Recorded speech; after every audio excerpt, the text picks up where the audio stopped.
In my experience, the morning is where you can make the most meaningful difference to your health. So we're talking about your diet, your activity levels, your body composition, keeping track of your key health metrics. A huge amount of what drives those things happens in the first few hours after you wake up.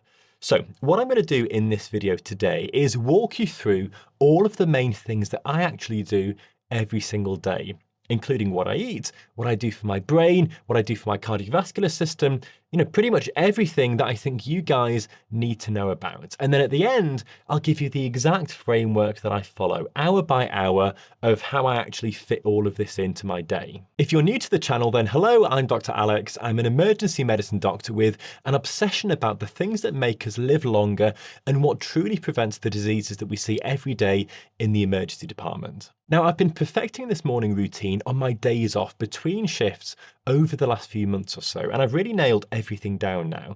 And this is what I find works best for me. And all of these things come up again and again in the longevity research as the things that consistently help you to live longer. And what you'll notice here is that there's not a single supplement in sight. Now, the first thing that I do, and this one seems a bit too simple, but it's really important, is that I set my alarm for the same time every single day. And I go to bed at the same time every night, as often as I can anyway, and that's it. But stay with me because this is actually one of the most powerful changes that I've made over the last few months. What I found is that after about 2 weeks of being really consistent with this, trying to be this expert sleeper, going to bed at the same time and getting up at the same time every day, what I've noticed is that, and I'm honestly not joking with this, I wake up naturally about 10 minutes before my alarm goes off pretty much every single morning. Now, the reason this happens is that my internal body clock has just sort of clicked into place and aligned with my new schedule. And the flip side is really, really telling. So if I go to bed an hour later one night or stay up watching Netflix or something, then I really feel it the next morning. The alarm goes off and I feel pretty rough. I almost feel a little bit hungover. It sounds completely daft to say, but once you're in this routine of going to bed and getting up at the same time every single day, just an hour's difference the next night, it really has an effect on how you feel. Your body runs on what's called a circadian rhythm, your internal 24-hour clock. And this is massively important for your health. It controls when you produce hormones, when your body temperature rises throughout the day, when you feel sleepy, all of these sorts of things, your internal body clock regulates this. So when you keep waking and sleeping at consistent times, that system becomes incredibly efficient.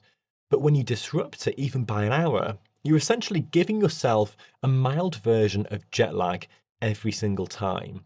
So the consistency very often matters more than the duration of your sleep. And I would say this is probably one of the most important things in this video today. And the scale of this is really quite interesting. So there was a large study published that tracked over 60,000 adults, and it found that people with irregular sleep schedules had significantly higher rates of obesity and hypertension and poor mental health compared to those with consistent sleep timing, independent of how many hours they were actually sleeping.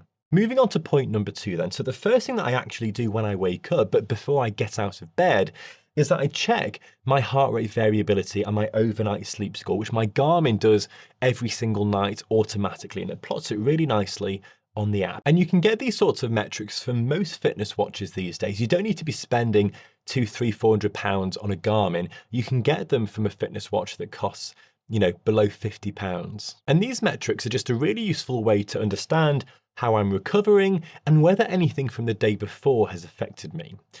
So the big question on everybody's lips is, what is heart rate variability?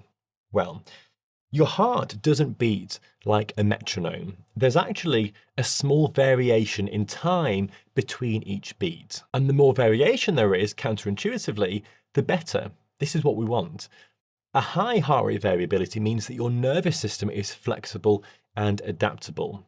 It means that your body is recovering well, it's not under stress, and it's not fighting something off. A low HRV, or a meaningful dip from your personal average, is often your body's way of flagging that something is a bit off. Maybe the alcohol the night before, maybe some recent hard training for a marathon or a triathlon or something, or an early illness, or just elevated stress from family or friends or job or finances or something like that. For longevity, HRV is one of the most valuable metrics that we have, and I actually did a video on this a few weeks ago. Now, people who consistently have a higher HRV tend to have better cardiovascular health, better stress resilience, and they age more favorably in physiological terms. There's lots and lots of evidence on this. Now, I've personally noticed very clearly that over time, even half a glass of wine or just a pint the night before absolutely tanks my HRV, and it correlates with how I feel the next day. This really quick 30-second check in the morning shapes how I approach the rest of the day, whether to push hard or whether to take it a bit easier if I've noticed that my HRV is dipping a bit. And the cardiovascular data behind this metric is really quite interesting. So there was a study in the Journal of the American College of Cardiology, and it found that people in the lowest quartile of HRV had a risk of cardiovascular death more than double that of those in the highest quartile, which gives you a sense of just how much information that one number is actually carrying. The next thing that I do is that I try and get outside as soon as I can, before my shower, before anything. Just get fresh air on my face, some light into my eyes, and for me, this is non-negotiable even in winter, even if it's not fully light yet, even if it's raining and really windy, which very often it is in Yorkshire where we live at the moment. And here's the biology behind this point. So your brain has this region that acts as your body clock's headquarters, and it's directly connected to your eyes. So when light hits your eyes first thing in the morning, it sends a signal that the day has started. And what that does is that it triggers a rise in cortisol, which is a good thing in the morning. It's your alertness hormone. It also increases serotonin production, and critically, it starts a countdown timer so that 14 to 16 hours later, your melatonin rises naturally and you feel sleepy at nighttime. Now, if you wake up and you spend the first hour or two indoors under low light, or you're looking at your phone in the dark, then you're not really giving your body clock the signal that it needs. And the knock-on effect of that ripples through your mood, your focus, your afternoon energy, and also your sleep later that night. Even on a really grey or overcast day, the light outside is many times brighter than indoor lighting, so it still works. And then when I come back inside, I simply just turn the lights on as bright as I can if you've got a dimmer switch. You basically want to try and get as much light into your eyes as possible in that first 30 minutes after you wake up. The obvious question that many of you will have at this point is that what if I wake up hours before the sun comes up, or I live somewhere that doesn't really get much light until later in the morning? Well, the answer is that if it's literally dark for the first few hours outside after you wake up, then a bright light therapy lamp, something in the 10,000 lux range, used for 20 to 30 minutes after you wake up, is a really, really good substitute here, and it's got lots of good evidence behind it. And the research seems to really back this up. So there was a study out of the University of Colorado which found that just 1 week of irregular light exposure was enough to shift the timing of your circadian clock by up to 2 hours, which downstream affects your sleep quality, your mood, and your metabolic markers. And it basically underlines how sensitive this system is and how much the morning light signal actually matters. Okay, so moving on to cold water therapy. Now, this isn't about an ice bath or a plunge pool or anything like that. This is fairly simple for me. So I have a fairly quick shower, and at the end of that, what I do is I turn the temperature all the way to cold and I stand under it for as long as I can. When I first started doing this, I could only manage that for about 5 or 10 seconds. It's really uncomfortable if you're not used to it. But now I can comfortably do this for 2 or 3 minutes. You just adapt to it naturally over time. The way it feels afterwards is really honestly quite difficult to describe. You step out and there's this surge of alertness and energy, like somebody has pressed a restart button on your brain. Your face feels really tingly and your brain feels quite wired, and that lasts for quite a long time into the morning. The best comparison that I can offer is that adrenaline feeling that you get after finishing something really physically demanding, like a triathlon, but without any of the fatigue afterwards. You just get clarity and alertness. Now, what's happening is that the cold water activates your sympathetic nervous system, which is your stress response, which releases adrenaline and noradrenaline into your bloodstream. What happens then is that your heart rate rises, your blood flow increases to your muscles in your brain, and you're suddenly very, very awake. But there's also evidence that regular cold exposure can actually raise your baseline noradrenaline over time, which we know is associated with better mood, sharper focus, and improved stress resilience. Now, I'm not going to overstate the evidence here. Some of the more extreme claims around cold exposure are ahead of what the research currently supports. But anecdotally, from what we do know, this is one of the most reliable ways to feel genuinely alert in the morning. So give it 2 weeks before you decide whether to continue with it. Just try 10 or 15 or 30 seconds at the end of your shower for at least a week or two and see how it feels. And there's actually really decent trial data that supports that. So there was a randomized control trial which found that people who ended their showers with 90 seconds of cold water reported a 29% reduction in self-reported sick days and significantly lower levels of fatigue compared to the control group, which isn't bad for something that costs absolutely nothing and takes literally just 90 seconds. Okay then, so moving on to hydration now. So the next thing that I do after the shower is that I drink pretty much a pint of water every single morning. And this is something that most people seem to skip entirely out of their morning routine. So you've just spent the last 7 or 8 hours without drinking anything overnight. You've been breathing, you've been mildly sweating overnight, and all of that fluid has been lost.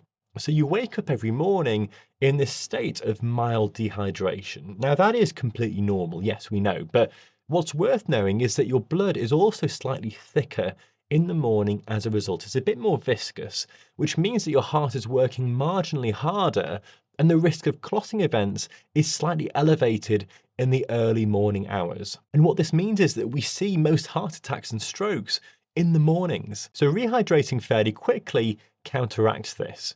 Your circulation improves, your blood thins back down to normal, and even subjectively, you start to feel better fairly quickly. Even mild dehydration, just 1 or 2%, is enough to impair your concentration, your mood, and your physical performance. So before your coffee, before food, you need to drink your water first. Now, by this point of the morning, I am absolutely ready for some breakfast. So I rotate between a few different options, but the common thread running through all of them is protein and fibre. Always, no question, with very few carbs, if at all. At the moment, it's either an omelette with whatever vegetables are in the fridge, so mushrooms or onions or asparagus or kale or spinach, with some cheese on top and a seed mix that has lots of different seeds and ground nuts and grains, that sort of thing, just to get that fibre and extra goodness into your meal. The second breakfast that I often have is 10% fat Greek yogurt with some blueberries or raspberries and some ground flaxseed sprinkled on top. The third one that we often have at the moment is some smoked salmon on some proper seeded sourdough with some asparagus and some roasted kale alongside it as well. And on all of these, without exception, even including the Greek yogurt breakfast, I add a really good glug of extra virgin olive oil just to get those extra polyphenols into your diet. And I've actually made a video on this recently if you want to learn more about extra virgin olive oil. But one thing that I would say is that when you eat is incredibly important as well. So time restricted eating is one of the best dietary interventions that we've discovered over recent years. And I would recommend either pushing your breakfast back a bit or finishing your last meal of the day earlier in the evening, or ideally both. Now, I actually eat my evening meal quite early on, which means that my overnight fast is already reasonably long without me needing to delay my breakfast by a couple of hours. So it doesn't have to be complicated or strict. Now, going back to what I actually eat. So the reason for this structure of protein and fat is that a carbohydrate heavy breakfast sets you up for a pretty difficult morning. So granola or plain toast, most cereals, these cause your blood sugar to spike really quickly. What happens then is that your body pumps out insulin in response, and 2 hours later, quite often people crash. So you feel tired, you lose focus, and then the inevitable happens, you want more food. You crave sugary and fatty things. So when you build breakfast around protein and fibre and healthy fat, which is what all of those options do, you slow the rate at which glucose enters your bloodstream. You get this really steady, slow release energy throughout the morning. So your concentration holds, you stay fuller for longer. It genuinely changes the quality of your morning. The other thing that I do is that I have around 200 ml of kefir, which is this fermented milk drink that I've mentioned before. So it's similar to drinkable yogurt, but it's fermented with a combination of bacteria and yeast. So it contains a wide variety of live bacteria. And the research on the gut microbiome over the last decade has been absolutely remarkable. It's all in the news these days. It's all over YouTube if you want to search for gut microbiome videos. Now, we now understand that the bacteria living in your gut are connected to your immune system, your mental health, your inflammation levels, and your metabolic function. It is incredibly important. Now, fermented foods like kefir are one of the most evidence-backed ways to support your microbiome diversity and your health. And talking about kefir specifically, the evidence has become really hard to ignore. So there was a landmark study from Stanford which found that eating 2 servings of fermented foods each day for 10 weeks consistently significantly increased your microbiome diversity and reduced your markers of inflammation. And given that chronic low-grade inflammation is now understood to be a major driver of pretty much every major disease, that is a finding that's worth taking really seriously. The other thing that I'd say about breakfast is don't rush it. I spend around 20 minutes cooking and eating, sometimes with family, sometimes reading something. What I find is that cooking in the morning is actually a really good way to start the day with some intention and focus rather than just grabbing something on the way out. Right then, so after breakfast, I take Mango, who's our golden Labrador, out for his morning walk. So we live somewhere pretty hilly. So this is more of a workout than it might sound. So some genuinely really steep climbs where my quads and my hamstrings are working really hard by the end. And I tend to walk at quite a brisk pace. So I'm out of breath, but I'm still able to hold a conversation with Steph, which is actually the right intensity zone for this purpose. We call this zone 2 aerobic training. Now, there's a specific physiological reason why I do this straight after eating rather than later. So when you eat, the glucose in your blood rises as your food digests. When you exercise soon after eating, even just walking, your muscles start drawing on that glucose directly for fuel. So instead of your pancreas needing to produce a large insulin response to deal with the spike, your muscles take the glucose up directly. And what that means is that your post-meal blood sugar curve is a lot flatter. And if you do this consistently over weeks and months, you're reducing the chronic burden on your insulin system, which has meaningful implications for your metabolic health, your weight, your inflammation levels, and your long-term disease risk. And even if you don't eat any carbs for your breakfast, this is just still a really good habit to get into. It becomes increasingly important as we age because insulin sensitivity tends to decline over time. So a 30-minute brisk walk after your breakfast is honestly one of the highest leverage metabolic interventions that you can make. It costs absolutely nothing, and the evidence behind it is really solid. And I've talked about this many times in other videos. A large prospective study in JAMA Internal Medicine following over 80,000 adults found that people who walked briskly for at least 75 minutes per week had a 24% lower risk of premature death. Let me just say that again.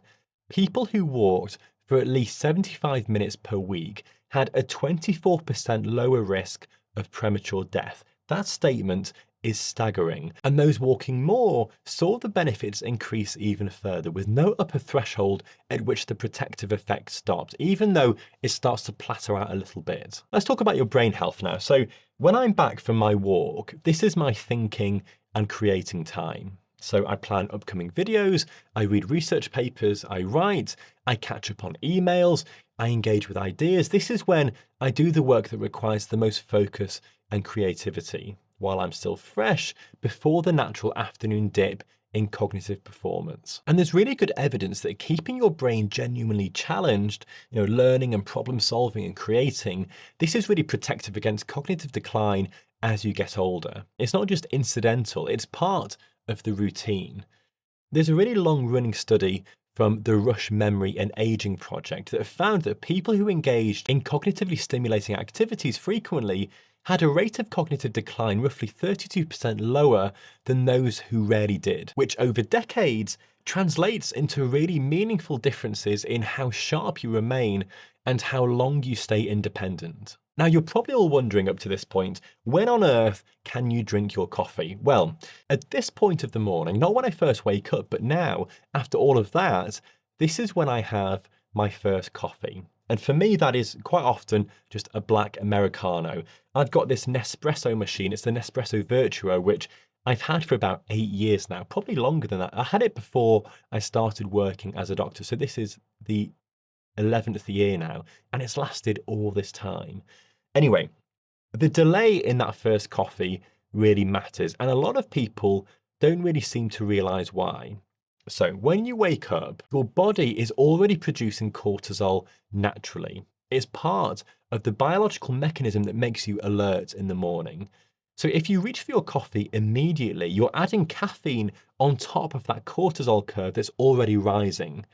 Now, the effect is less efficient because you're doubling up on something that your body is already doing. You build tolerance faster and you're more likely to get that jittery, slightly anxious feeling when you have your coffee straight away. Now, if you wait for an hour or preferably 2 hours, which I get for a lot of people, that is the worst thing I could ever say. But at that point, your cortisol has already peaked and it's started to come down.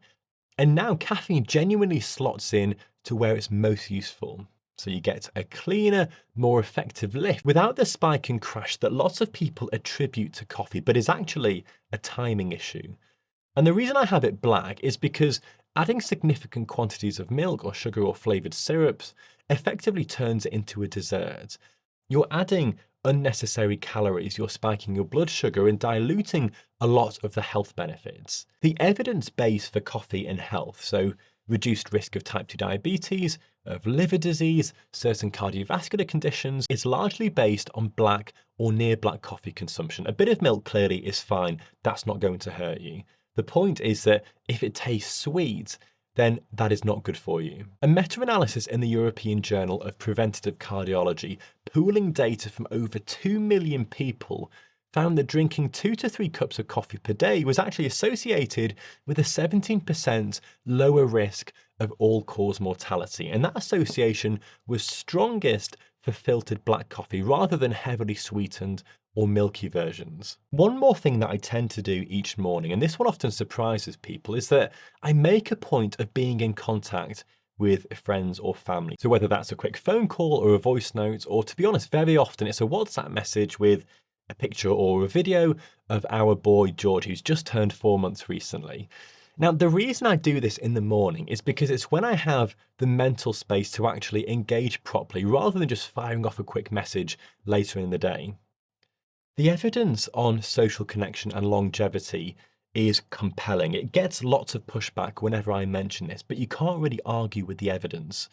This isn't us saying that if you live alone, you're going to die earlier. That is clearly not what the evidence says. And if you live alone and you feel really content and happy and you have a great quality of life, then clearly this doesn't apply to you. But at a population level, on average, people with close social ties consistently live longer and have lower rates of depression and dementia and cardiovascular disease. The evidence tells us that loneliness carries health risks that are comparable in magnitude to smoking. And in a busy life with young children and a demanding job, those connections can quietly erode without you ever noticing. So I try to be quite deliberate about this. So a 2-minute voice note keeps those relationships alive.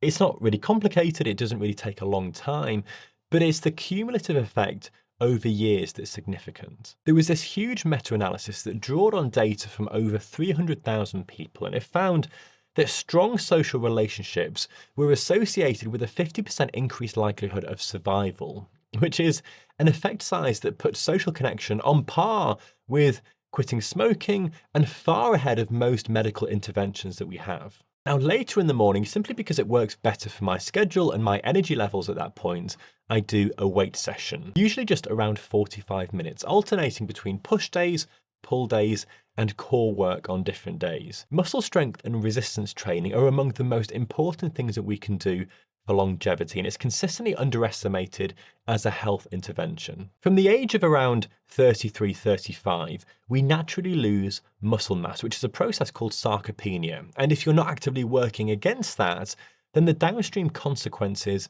can be really significant. Muscle loss is associated with falls and fractures and metabolic disease as well, insulin resistance, and a progressive loss of the physical function that underpins your quality of life in later years. Grip strength, which is essentially a proxy for overall muscle strength, is one of the single strongest predictors of both lifespan and health span in the literature, and I've mentioned this a few times in previous videos. Now, resistance training also preserves your bone density, it supports your hormonal health, it improves insulin sensitivity, and perhaps least obviously, it has clear associations with reduced cognitive decline as you get older. Just 45 minutes, a few times a week, focused and consistent, is all it takes. A major study in The Lancet, tracking nearly 140,000 adults across 17 countries, found that every 5 kilo reduction in grip strength was associated with a 17% increased risk of cardiovascular death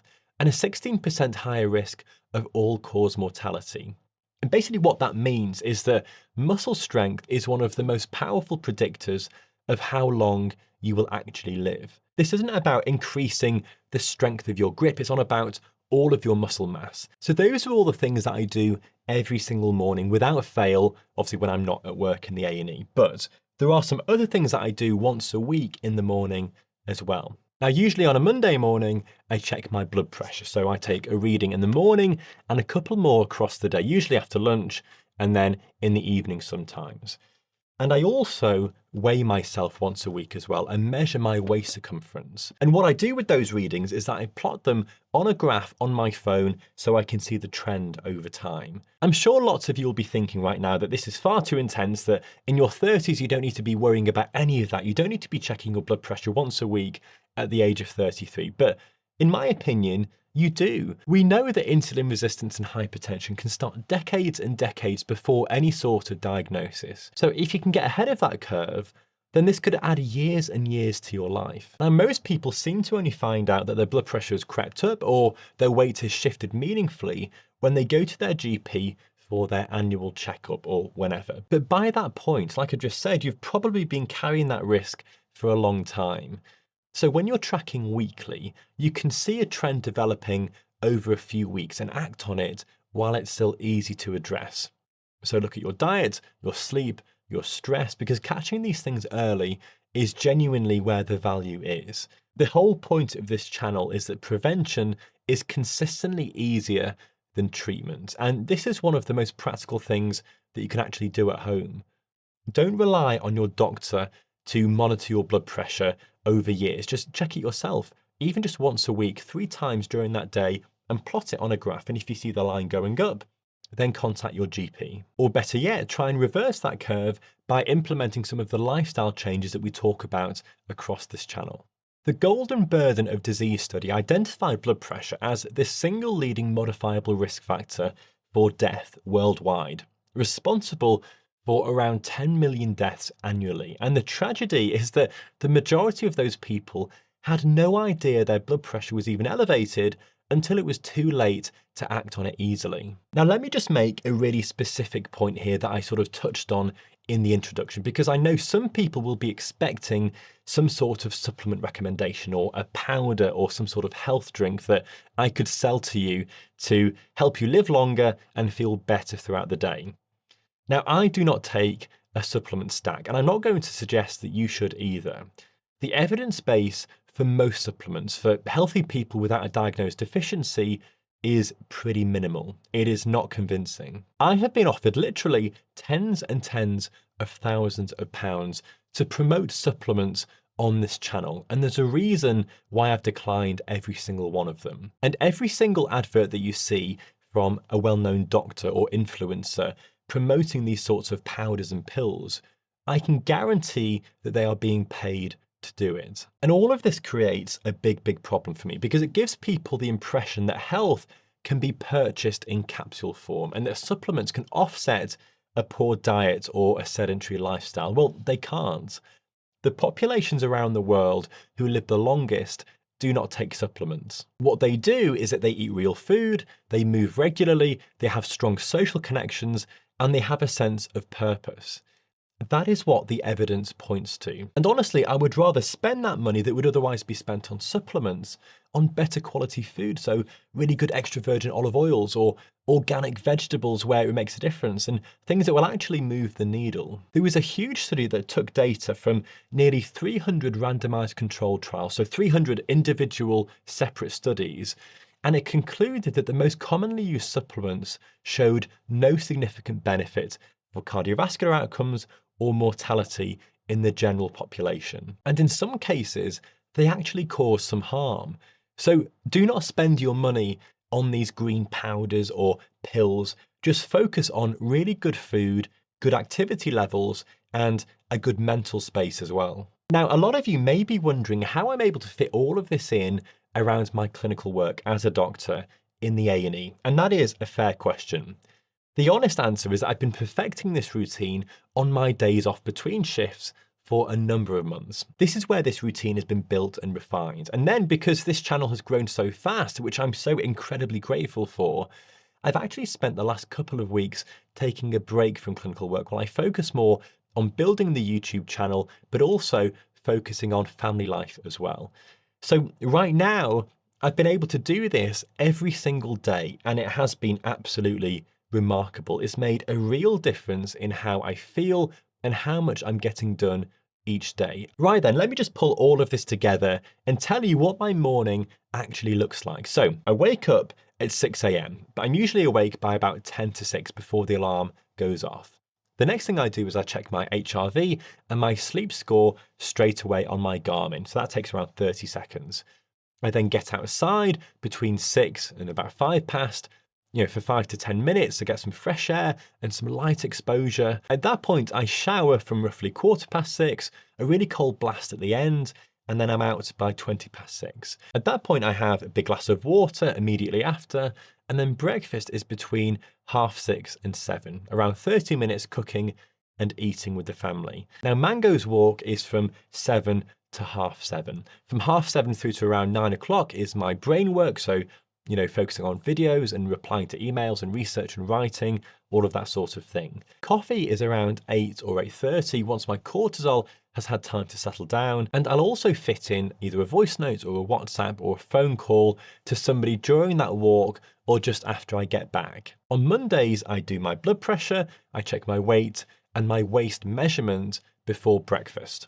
My weight session, forgot to mention, is around 10 or 11 o'clock before lunch, and that is pretty much the full thing. When you write it out like that, it looks quite involved, but in practice it flows really nicely, and most of it has just become automatic. It's a couple of hours of intentional morning structure, and the compounding effect of doing it consistently, day after day, week after week, is where the real benefit comes from. Now, obviously, I understand that not everybody watching this can have a routine like this because everybody has different jobs and family commitments. But what I know is that the vast majority of people watching this are actually of retirement age and above. So most of you could fit this in around your normal day. For other people, just simply do what you can. It doesn't have to be a solid 2-hour routine, just simply trying to get some light exposure, a good healthy breakfast, and some sort of activity will do you a world of good. The common theme running through all of these videos on this channel is that small things